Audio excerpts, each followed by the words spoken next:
kita suruh minum itu malah tambah batuk gitu, tambah batuk. Padahal kita tahu bahwa ramuan Banyu Rebu ini sendiri untuk bagus, untuk batuk itu lebih bagus, untuk paru-paru juga lebih bagus, tapi ini diminum malah batuk seperti itu. Oke, sip.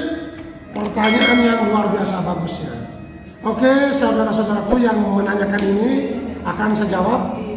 Biasanya yang minum ramuan Banyu Rebu kemudian batuk, batuk, itu ramuan ini kan mau membuka penyumbatan.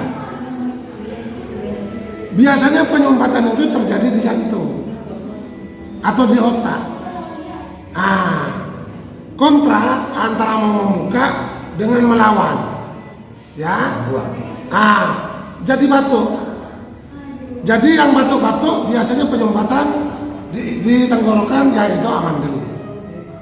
Penyumbatan mungkin di bronkitis kronis batuk. Penyumbatan mungkin di jantung, itu yang batuk-batuk.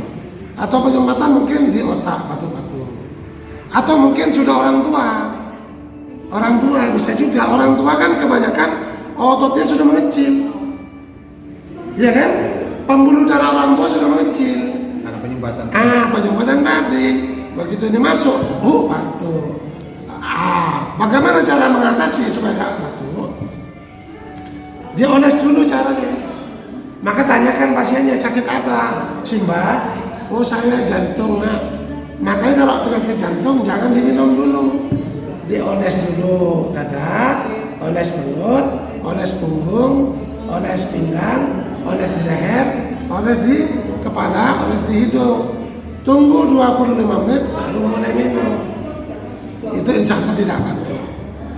Begitu ya caranya. Jadi untuk yang minum ini langsung batuk, jangan buru-buru kasih minum, tapi dipanasin dulu ibarat sepeda motor.